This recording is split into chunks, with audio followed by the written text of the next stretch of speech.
Амансыздарбы, урматтуу футбол сүйүүчүлөрү. Мына бүгүн Асылбек Момунов атындагы футбол академиясында сиздер менен жолугуп отурабыз. Бүгүнкү күн өзгөчө болууда. Себеп дегенде алгачкы ирет Ош шаарында эл аралык футбол боюнча жаштар кубогу өтүп жатат. Бул кубокко жалпы 8 команда чыгалган. Бул кубоктун өзгөчөлүгү 10 жашар өспүрүмдөр арасындагы болгондугу үчүн киши чоң футбол оюн талаасынын жалпысын эмес, жарымында гана оюн көрсөтүшмөкчү.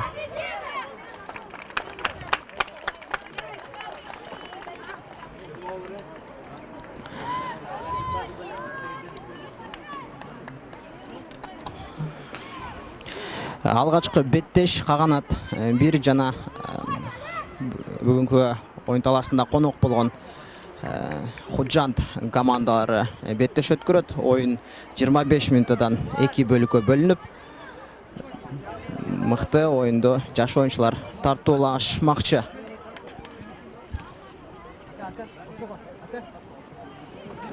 Алдырсак болобу?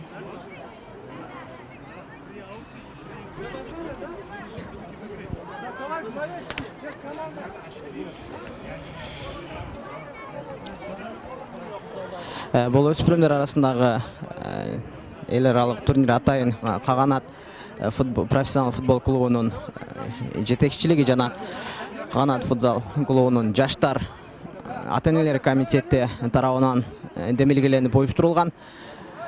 Андыктан азыр калыстын ышкырыгы жаңырган соң топ оюнга кошулат.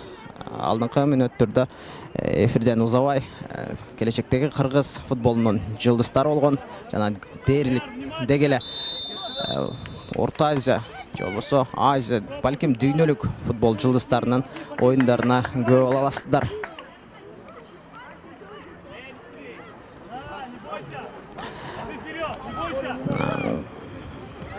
Кызыл формада, кызыл кийимде Каганат бир командасы, ал эми көк формада оюн алып бараткан оюнчулар, жаш футболчулар.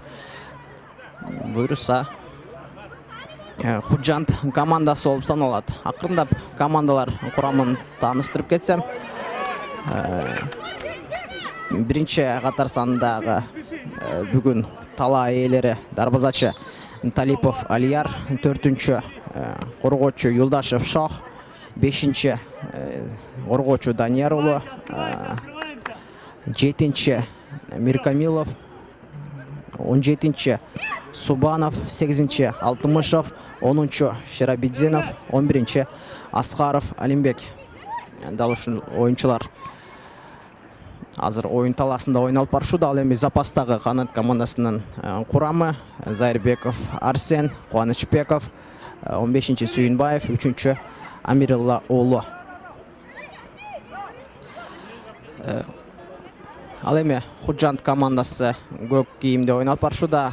Худжанд командасынын курамы: биринчи катар санында Ташматов, 7-чи Ибрахимов, 6-чы Золдов, 5-чи Хатамов, 3-чү Мухаммадиев, 8-чи Юнусов, 9-чу Тухтабаев, 10-чу Назаров.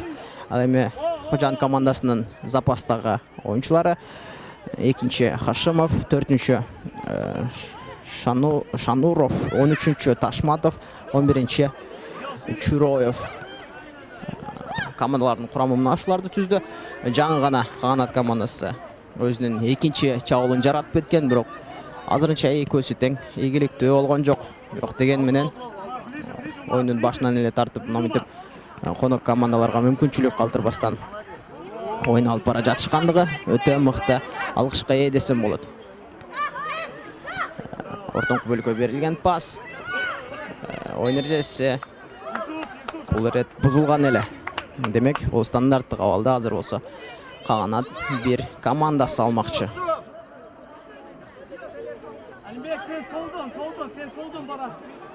Бул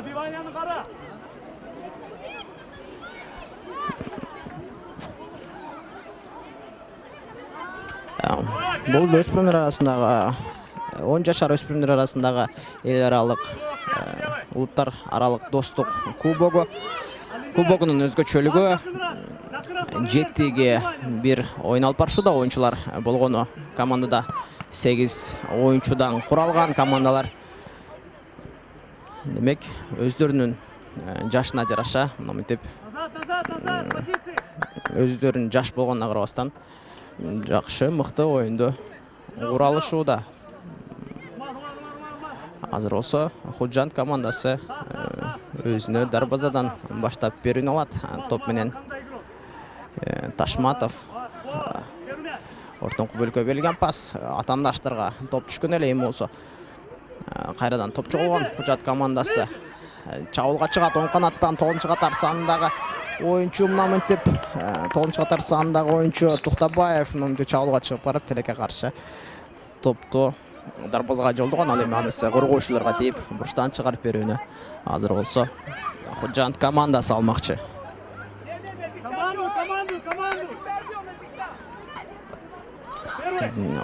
Тереңге көтөрүп берилген пас жана дарбазага жолдонгон сокку. Бул соккунун ээси Хашимов Абро эле. Жаман эмес. Оң канатка берилген пас. Ортоңку бөлүк.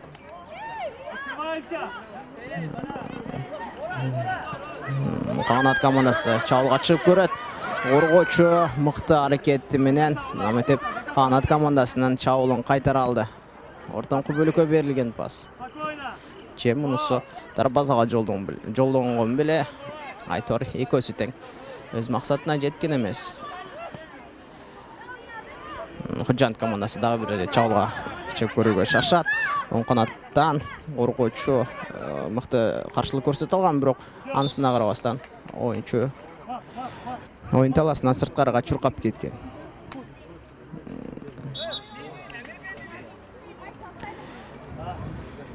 Өтө мыкты. Кимде ким Ош шаарында болгон болсо, кимде ким мүмкүнчүлүгү орсо келип, Асылбек Момунов атындагы футбол академиясына келип, келечектеги жылдыздар болгон жаш өспүрүмдөрдү келип колдоп кетсеңиздер болот. Албетте, сиздердин колдооңуздар келечектеги кыргыз футболунун өркүндөп өсүүсүнө түздөн түз таасирин тийгизе алат.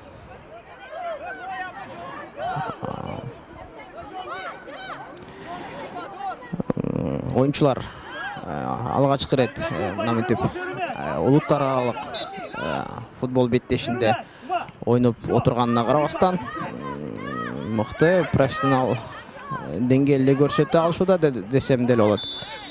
Себеп дегенде мынтип өзгөчө бири-бирине берилген пастар, топторду токтотуу, деги эле футболдогу футболчуга керек болгон бардык сапаттарды бүгүн жаш оюнчулардан байкай алуудабыз. Ортоңку бөлкө көтөрүлүп берилген пас. Сол канаттан Миркамилов чабуулга чыгат. Эки коргоочуну алда өтө алган жоо нүктөсүнө берген учурда топ жоголгон эле. Мыкты аракеттер. Бирок Каганат командасынын дагы бир чабуулу жокко чыккан. Чыныгы коргоочунун милдетин аткара алууда. Азыр болсо 4-катар сандагы Каганат командасынын оюнчусу Юлдашев. Дарбазачы да албетте. Каганаттын дарбазачысы да өз убагында дарбазасынан сурулуп чыгып мынтип командасынын коркунучтуу чабуулдан кайтарып турган кербези. Ортоңку бөлкө берилген пас. Эки коргоочуну алда өтүүгө аракет кылган, бирок анысы окшогон эмес эле. Каганат командасынан кайра топ чоготуу. Ортоңку бөлкө берилген пас.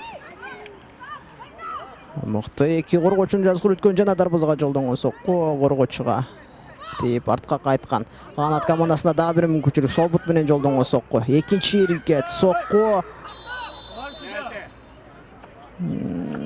Коргоочу өтө кооптуу чыккандыгы үчүн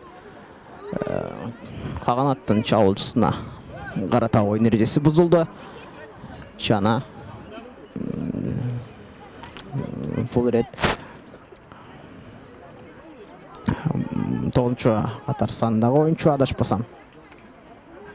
Кечиресиңер, Аскаров 11-катар сандагы оюнчу оюн таласында улап жатканын көрөбүз. Албетте доктордун көмөгүн алган соң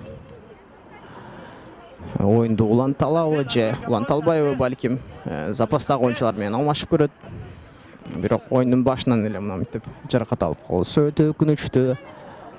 Бирок кантсе да командасы үчүн пенальти иштей алды окшойт.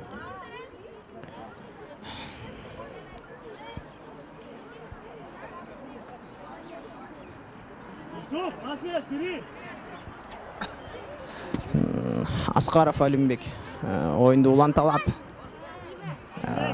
Бирок ал топто Биздинов тебүүгө даярданып туруда 10-катар сандагы оюнчу өздөрүнүн командалаштарынан айырмаланып 10-катар сандагы оюнчу дүйнөлүк футбол жылдызы Лионель Мессиге окшоп мындай кичи бойлуу жана командасы үчүн гол жаратуу милдетин коркпостон, жоопкерчилигин коркпостон өз мойнуна ала алды.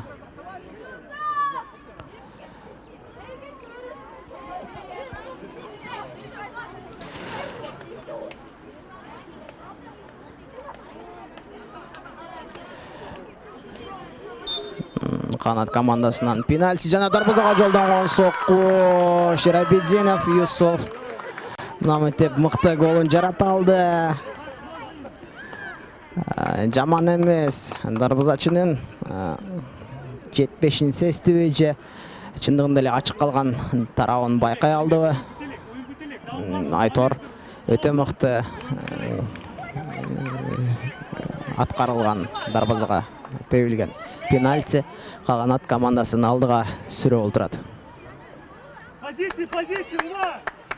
Эми болсо Худжанд командасы чабуулга чыгып көрөт. Сол канаттан оюнчу бараткан, оюн эрежеси бузулган жок. Оюн таласында оюнчу кулап жаткан, бирок кайрадан туруп оюнду уланталат. Ортоңку бөлүккө берилген пас Биздиновго топ келип түшкөн.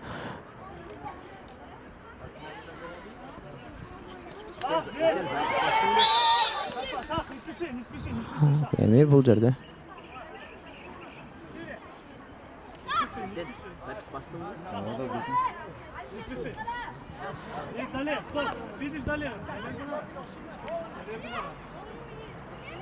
Каганат командасы өзүнүн аянтынан акырындап пас менен чыгып көрүүгө аракет кылат. 5-катар сандагы оюнчу Данияр уулу оң канатка мыкты пас жеткирип берген, бирок тилекке каршы чабуулчулар өздөрүн алып калган жок. Оң канатка берилген пас. 17-чи Субанов Алихан мынтип ортоңку бөлүккө келип тобокелге салган. Себеп дегенде 3 коргоочуга каршы оюн алып баруу өтө кыйынга турмак. 9-катар санда Токтобаев Худжанд командасынын оюнчусуна карата бул ирет оюн эрежеси бузулду.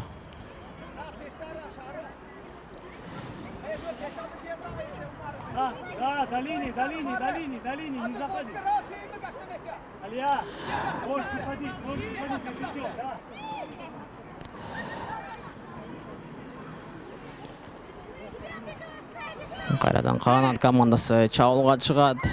Биздинов топ менен ортоңку бөлүккө көтөрүп берилген пас жана дарбазага жолдонгон сокку. Алтымышев тарабынан дарбазага тилекке каршы анык болгон жок.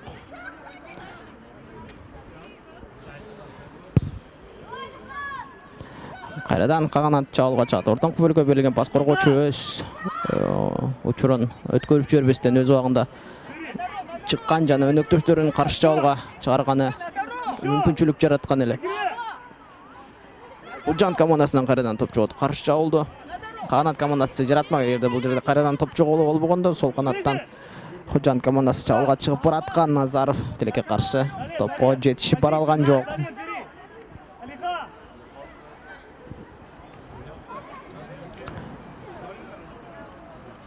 Капталсыздан кошуп берүү Каганат командасында.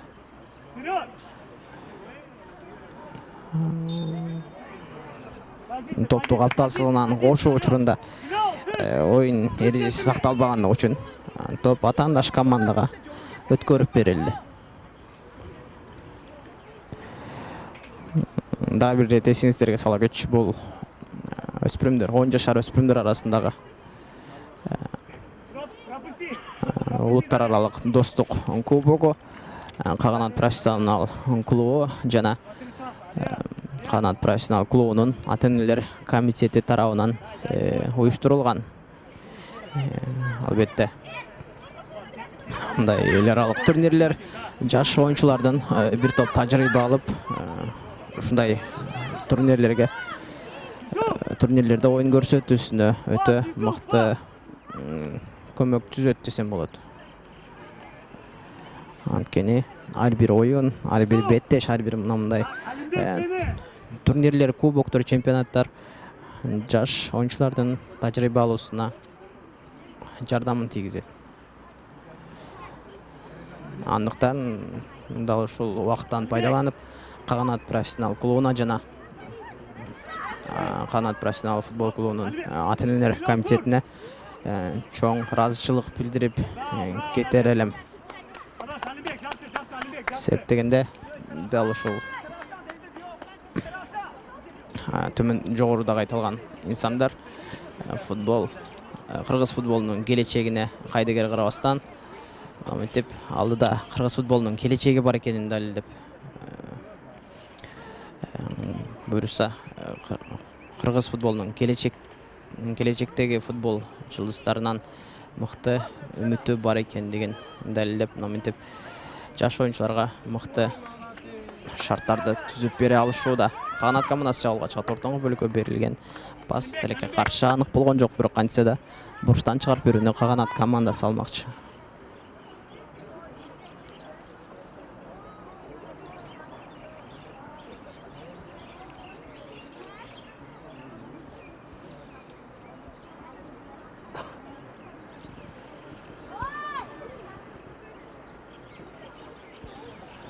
Бурчтан көтөрүп берүү тилекке каршы экинчи кабатка көтөргөнү кубаты жеткен жок.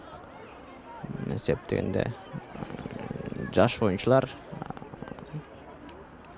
албетте азыр жакшы жеткирип бере албаса, бирок келечекте мыкты пастарын азыртадан баштап мынтип тарбиялай алышат.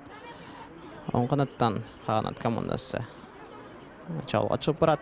Ортоңку бөлүккө киргизип берилген пас анын эмес, коргоочунун тепкен соккусу Каганаттын чабуулчуларына түшкөн эле. Оң канатка берилген пас Биздинов кайра арткы бөлүк менен өнөктөшү менен ойнойт.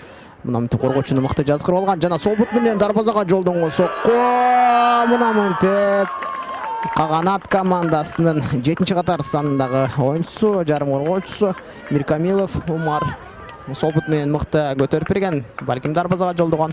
Анысын дарбазачы колунан чыгаргандыгы үчүн 17-чи катар сандагы Субанов намантип дарбазачынын катачылыгын пайдаланып мыкты голдон алды.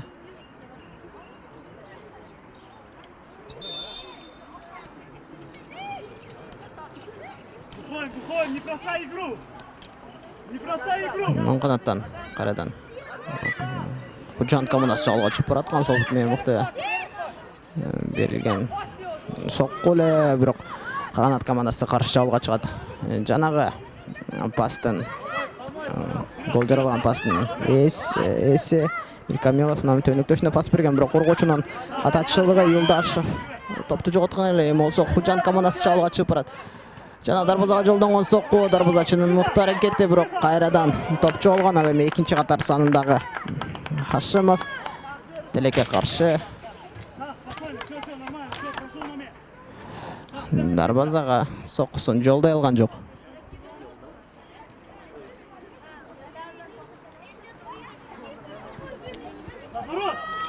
Кайрадан Каганат командасы чабуулга чыгат.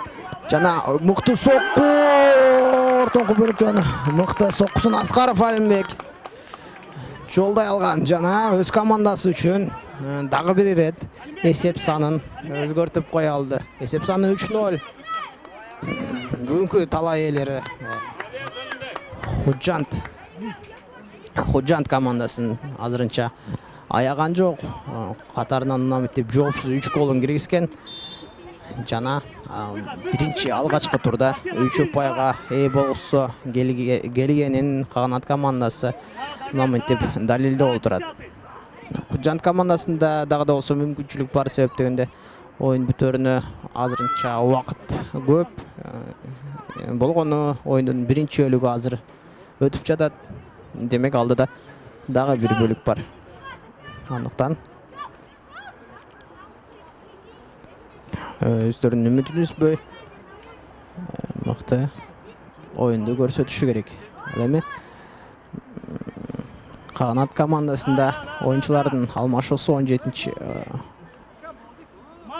Каганат командасында оюн алмашуу 14-чү катар сандагы Кубанычбеков оюн талаасына түштү. Ал эми 17-чи Субанов Алихан оюн талаасын таштап кетти.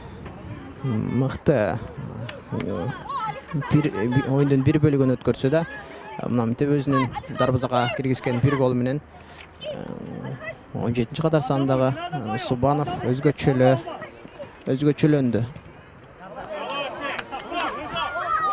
Каганат командасы чабуулга чыгып барат.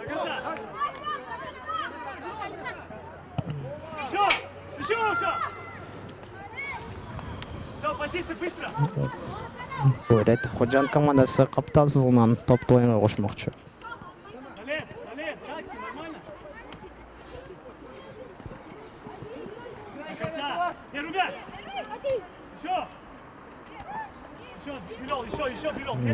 Топ үчүн болгон күрөш оюн эрежеси.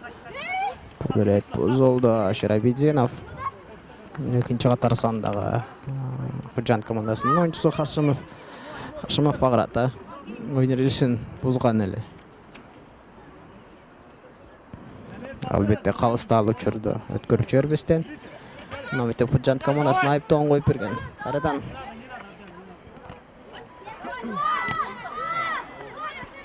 Худжанд командасынын коргоочуларынан топ жоготу. Биздинов чалга чыпыра, сол канатка берилген пас. Худжанд командасы оң канаттан чабуулга чыгып барат. Өнөктөштөрдү күтүүсү керек. Ортоңку бөлүккө берилген пас өнөктөштөрү жок болгону үчүн анык эмес болгон. Кайрадан оң канаттан Худжанд командасы 9-чу катар сандагы оюнчу мыкты аракети менен Токтобаев чабуулга чыгып барган жана өнөктөшүнө пас калтыра алган эле. Кайрадан чабуулда Каганат командасы оң канатка жаңа оюн талаасына түшкөн Кубанычбековго берилген пас анык эле болгон. Албетте Кубанычбеков да топту өз командасы үчүн жок дегенде бурчтан чыгарып берүүнү командасы үчүн ала алган. Экинчи кабатка көтөрүп берилген пас жана баш менен мыкты соккусун жолдогон эле Миркамилов. Бирок дарбаза чыга алса кооптуу деле болгон.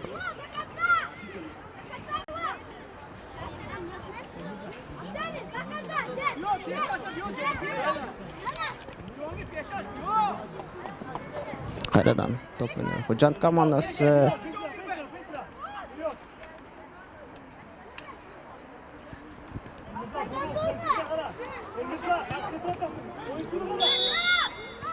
ал эми оюнда апсайт абалы.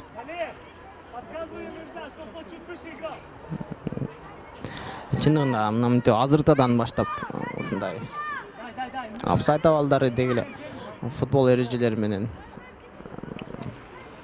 футбол эрежелерин так сактап ойналып барса, келечекте оюнчулар үчүн мыкты болот десем болот. Себептегенде бүт баары мынтип жаш кезинен калыптанат футболчуларда. Биздинов сол канатка пас берген. 7-чи катар сандагы оюнчу Миркамилов топту ала алган эле. Данияр уулу топ менен ортоңку бөлүккө пас ойнойт. Өнөктөш менен 15-чи катар сандагы Каганат командасынын оюнчусуна Биздинов кайрадан топ менен ортоңку бөлүккө мыкты жеткирип берилген пас, бирок чабуулчу өз жайында эмес эле.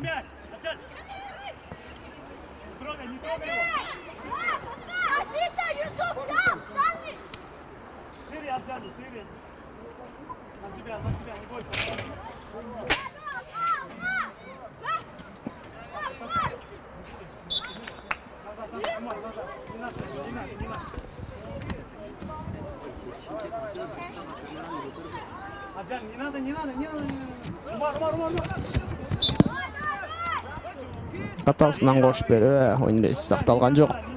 Демек Каганат командасы бул ирет. Каталсынан топту оюнга кош берет. Экинчи кабатка тагыр кайтканда тереңки берилген пас. Оң канаттан кайрадан Каганат командасы чабуулга чыгып барат. Жана дарбазага жолдонгон сокку. Дарбазага жолдонгон сокку дарбазачы колуна сактап кала алган эле ал эми. Ал топко 9-чу катар сандагы Зайырбеков. Дарбазачынан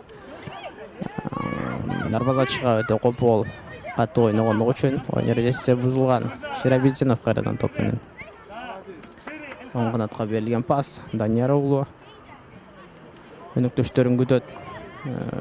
Ортоңку бөлүккө ойналган.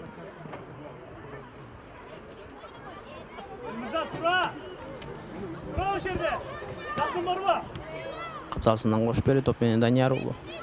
Өнөктөштөрүн күтүүдө ортоңку бөлүккө берилген пас. Мынтип айланып кайрадан Биздиновго калтырган эле. Биздинов чабуулга чыгып барат. Оң канатка, сол канатка мыкты пас жана мыкты дарбазага жолдонгон сокку. Эмир Камилов мынтип Биздинов менен болгон мыкты байланышы мынтип дарбазага гол жаратып олдурат. Мыкты чындыгында. Алыс.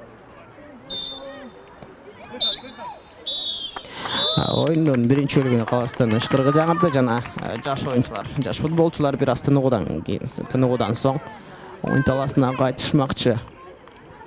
Түз эфирден узабай туруңуздар. Алдыда дагы башка беттештер бар. Дал ушул Каганат 1 жана Худжанд командалары ортосундагы болгон беттештин экинчи бөлүгү дагы бар. Андыктан түз эфирде биз менен болуңуздар.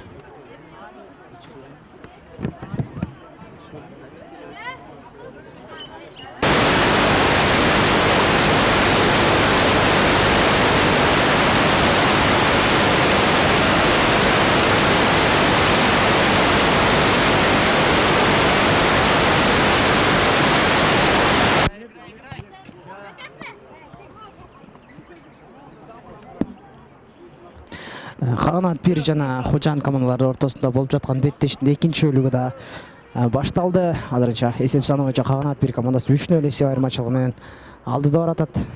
Демек алдыда дагы бир бөлүк бар. Худжанд командасы да гол жаратып, эсеп санынан алдыга чыкпаса да, эсеп санын теңдеп коюу үчүн мүмкүнчүлүктөр бар. Бурчтан чыгарып берүүнү Худжанд командасы алмакчы.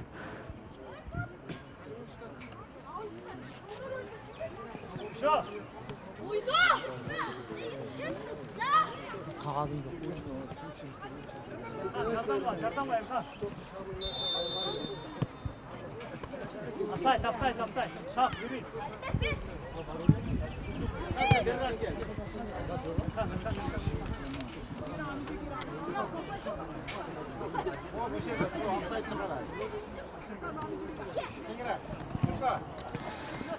Алдыңкы бөлүккө берилген пас тилекке каршы ана эмес Каганат командасында. Ошентсе да топту жарым коргоочулар командасы үчүн сактап калган эле. Ал эми бул ирет Худжанд командасы оң канаттан чабуулга чыгып көрөт.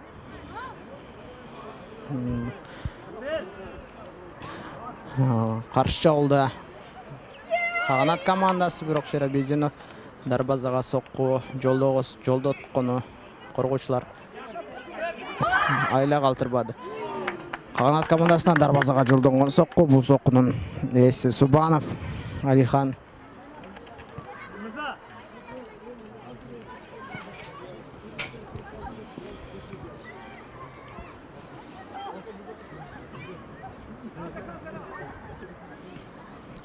Сол канаттан кайрадан Каганат командасы.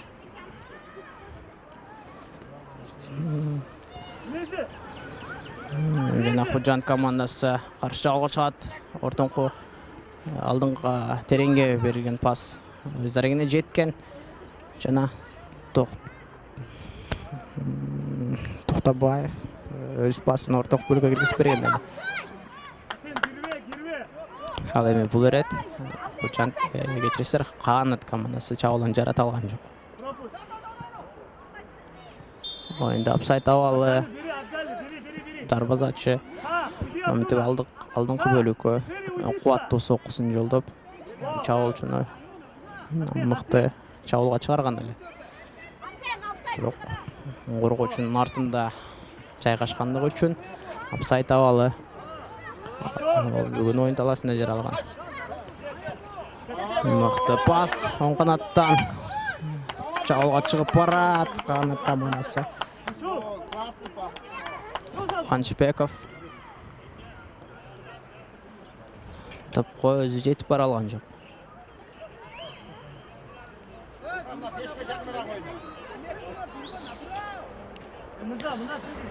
Худжанд командасы дарбазадан топту оюнга кошот. Ортоңку бөлүккө берилген пас чабуучуларга келип түшкөн Каганат командасы.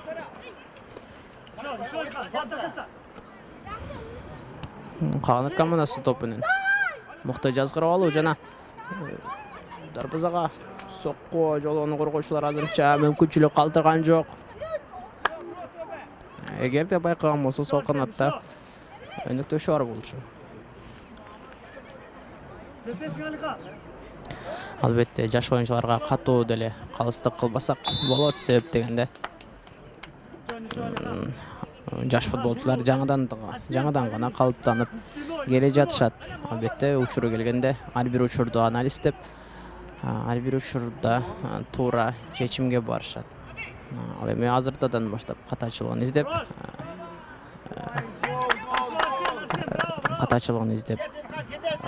өтө катуу калыстык кылганыбыз жакшы эмес көрүнүш. Сол канаттан Худжанд командасы чабуулда, бирок оюнда апсайт абалы кайрадан.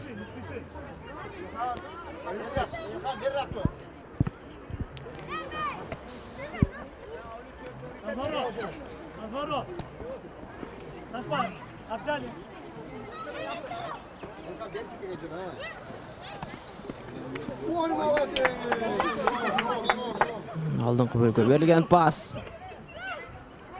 коргоочуга тийип оюн талаасын таштап кеткендиги үчүн бурчтан чыгарып берүүнү Каганат командасы алмакчы азыр.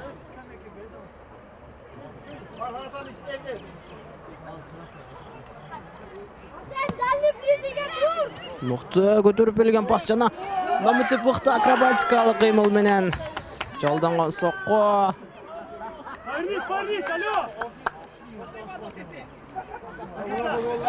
Мыкты Каганат командасы өтө мыкты деңгээлде көрсөтө алышууда. Албетте конок командалар Худжанд командасы да жакшы оюнду көрсөтө алышууда, бирок деген эсеп санын азырынча ачыша элек.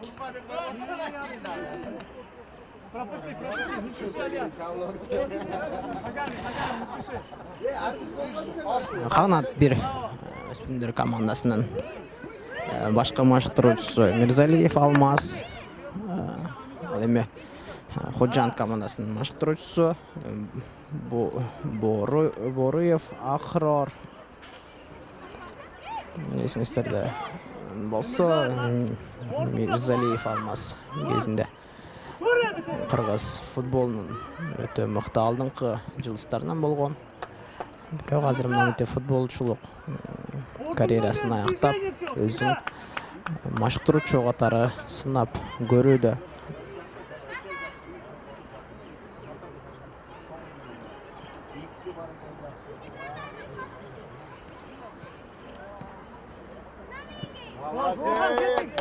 Канат менен Каганат командасы чабуулга чыгып барат. Кубанычбеков топко жетишип бара алган жана мынтип коргоочунун алды өтүп экинчи аракеттерге каршы окшогон жок. Жана дарбазага алыскы бөлүктөн жолдонгон сокко Юлдашев тарабынан жаман эмес.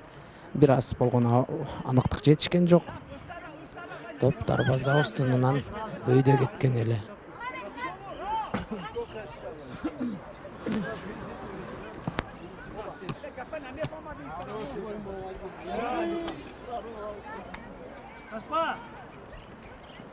Мыкты аракет мыкты мынтип кыймылы менен коргоочуларды алды өткөн.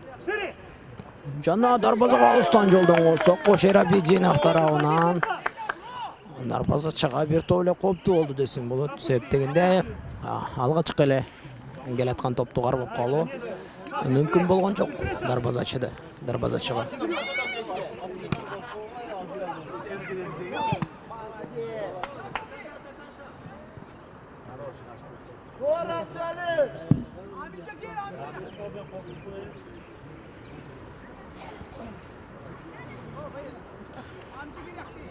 Дай, не бойся, конечно. Пусть обыгрывай.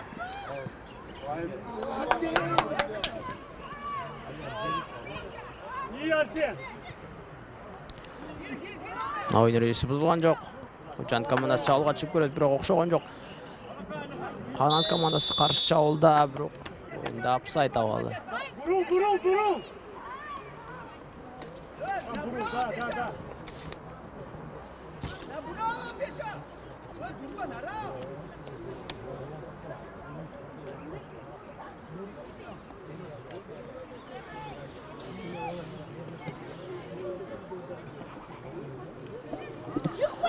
Каршы чабуулда Худжанд командасы 3 чабуулчу, бири коргоочуга каршы чыгып барган эле, бирок өнөкөчтөр бир аз бири-бирин түшүнбөгөнлүгү үчүн каршы чабуулду бул ирет Каганат командасы жаратат.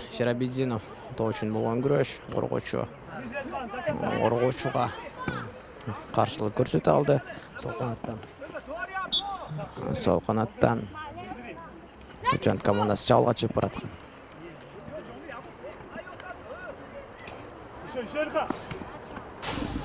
Бул ирет Кубоков топту оюн таласынан сырткарга тээп жиберген жетишти. Эгерде ал кадамдар барбаса, каршы чабуулду жаратып Худжанд командасы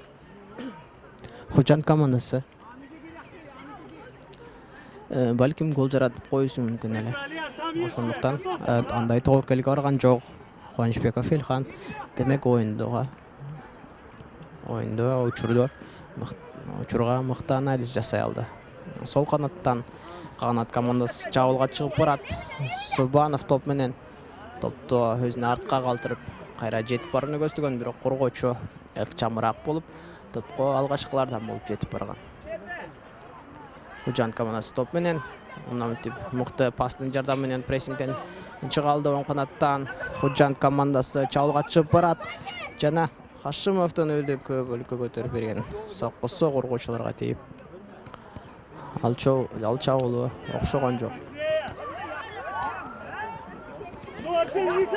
Кайрадан Каганат командасы чабуулга чыгып барат, бирок коргоочулар өткөрүп жиберишкен жок бул иретте. Кайрадан сол канатта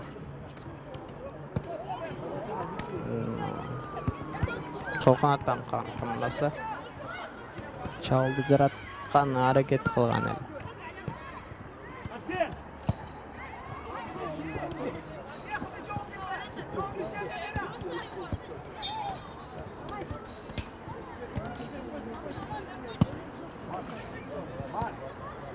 Капталсынан кошуп берүү.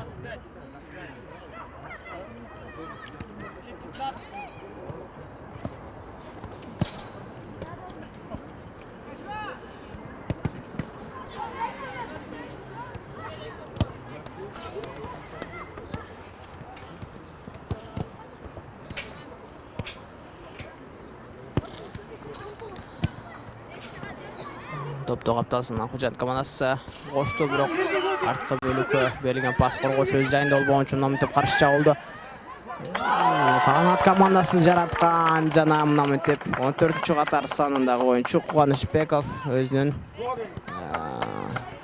өтө мыкты аракети менен эч кандай сүрдөбөстөн дарбазачынын бош калган жайын байкап, жөн гана дарбазага соккусун жолдой алды.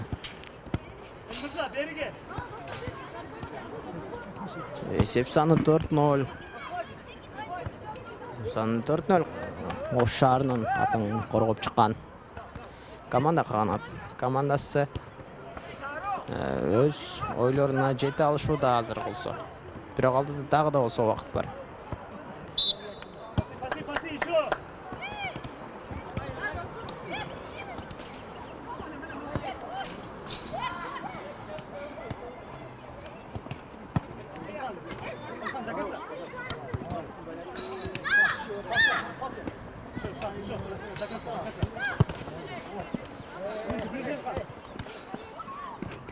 Секируя, корпус.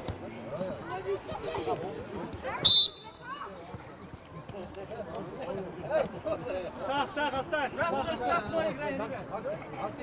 оставь, шаг.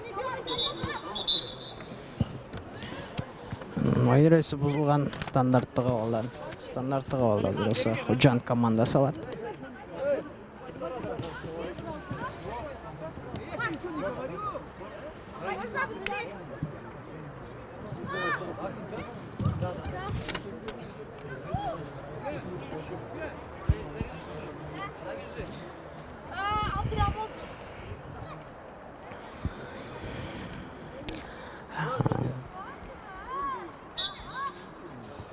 Не бойся. Көйгө көтөрүп берген пас.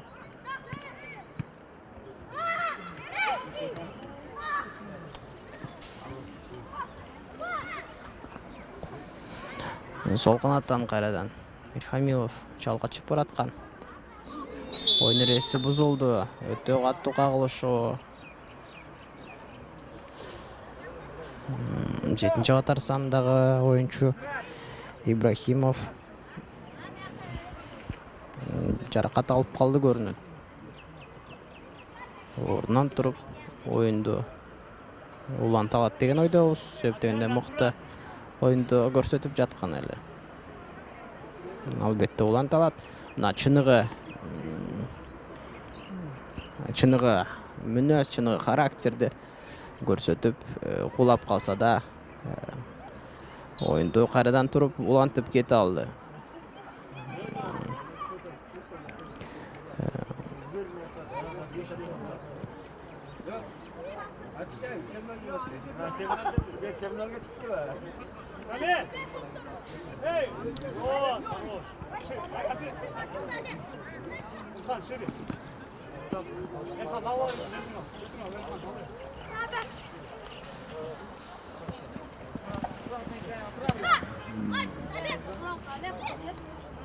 Ортоңку бөлүккө бөлүнген пас. Жана сол канатка өнөктөштөрдүн ачылышын күткөн. Бул рет жөн гана арткы бөлүктө ачык калганын байкап, мынтип мыкты прессингден, мыкты аракеттер менен Каганат командасы чыгып бараткан жана сол канатка берилген пас. Чабуучулар тилекке каршы топко жетишип бара алган жок. Мыкты пас болчу бирок чындыгында.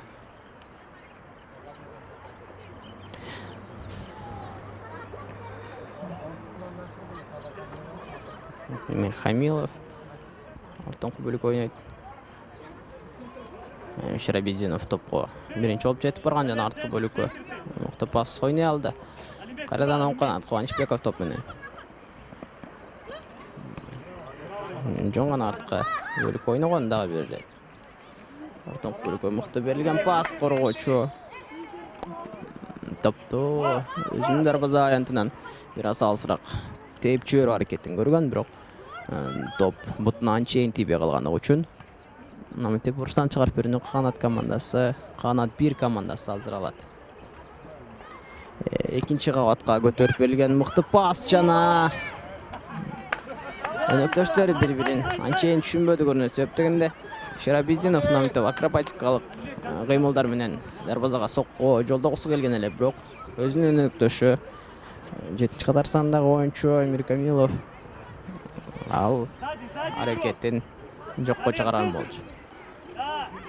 Бул рет олонку бөлүккө берилген пас атадаштарынын айып аянтында Худжанд командасынын чабуучуларын көргөн жокпуз.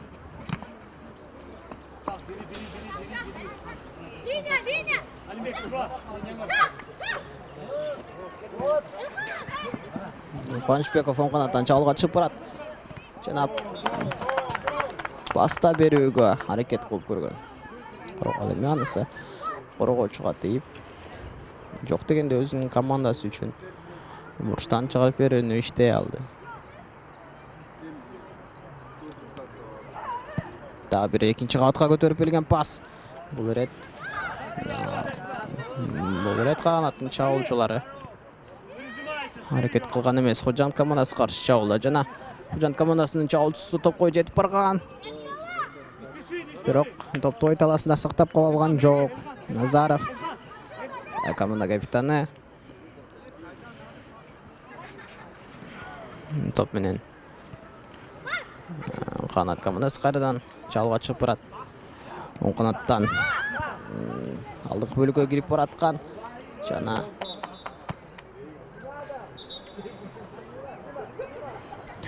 топту ой таласынан алыс тээп жибергенде өчөмүнөн бүтүп сары айып кагазы менен жазаланып олтурат.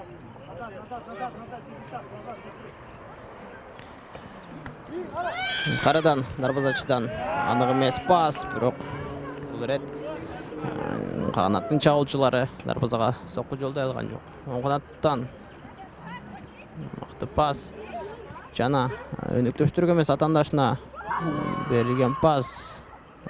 Худжанд командасы чабуул жаратып кете алган. Сол канаттан кайрадан Миркамилов чабуулга чыгып барат.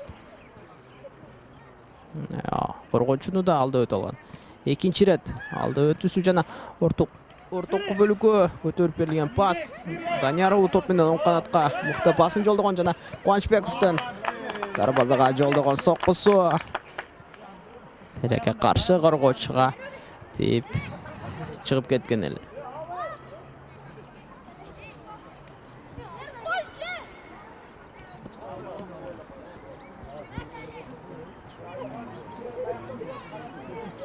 Шашпа, Алимбек, шашпа, жакшына кара. Кайрадан бурчтан экинчи катка көтөрүп берген пас. Биздиновдон экинчи рет жанагындай акробатикалык аракети бул рет окшогон жок. Алгачкысында өнөктөшү каршылык туудурган эле.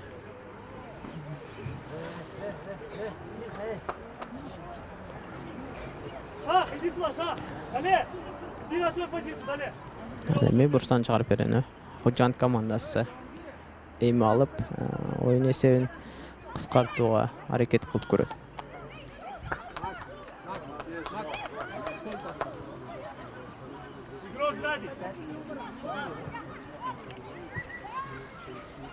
Бурчтан чыгарып берүү ийгиликтүү болгон жок. Худжанд командасынан Каганат кайрадан каршы чабуулга чыгып көрөт. Миркамилов эки өнөктөш, эки атаандашын алда өткөн. Бирок албетте үчүнчүсүн алда өтө алмак эмес. Себеп дегенде өзү топту өзүнөн алыс качырган эле. Кайрадан Кубанычбеков оң канаттан чабуулга чыгып барат. Ал эми бул ирет Худжанд командасы стандарттык абалды алып, аметтеп сол канатка мыкты пасын жолдогон.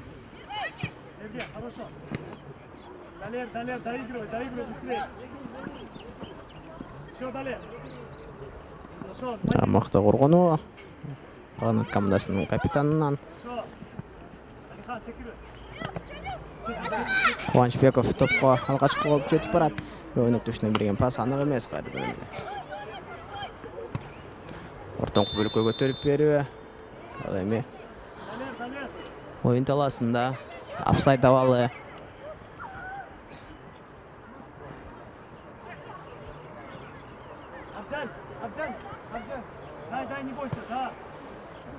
Сол канатка берилген пас. Миркамилов менен ойнойт. Миркамилов ортоңку бөлүккө анык пас жеткирип берген жок. Кайрадан арткы бөлүк. Эми 3-катар санындагы оюнчу Амирелла уулу мамитип чабуулга өнөктөштөрүн чыгарууга аракет кылууда. Жана алдыңкы бөлүккө мыкты берилген пас. Кубанычбеков топко жетип бара алган. Коргоочуну биринчисин алда өткөн эле, ал эми экинчисине чарчап калды көрүнөт. Бирок ошентсе да топко аягына чейин жетип барууга аракет кылган. Ойун эрежеси бузулду албетте.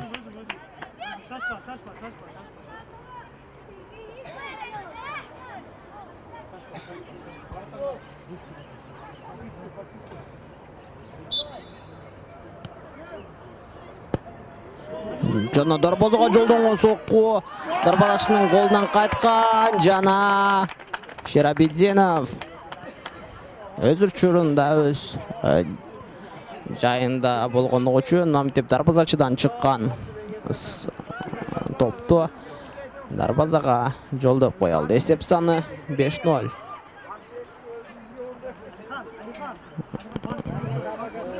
Каганат командасы оюндун турнирдин алгачкы оюнунда мына мынтип өзгөчө оюну менен айырмалана алды.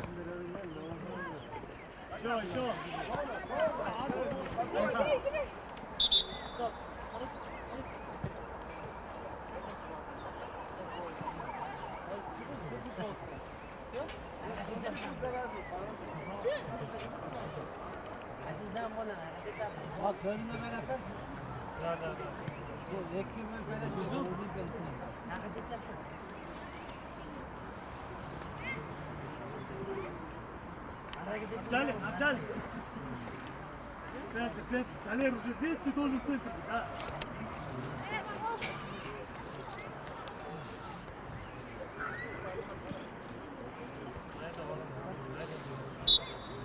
Алимбек.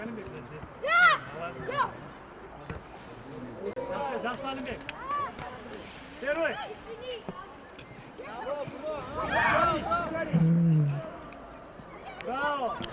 Oyun бүтөрүнө саналуу гана минуттар калды. Худжанд командасы oyun эсебин кууп жетпесе да, жок дегенде бул алгачкы оюнда бир гол жаратып, эсеп санын өздөрүнүн эсеп санын ачышы керек. Албетте ал кийинки оюндарга да мыкты пайдасын тигизет деген ойдомун. Шерабидзинов мыкты дриблинг менен 4 коргоочунун арасына кирип бараткан. Бирок топко жетишип бара алган жок.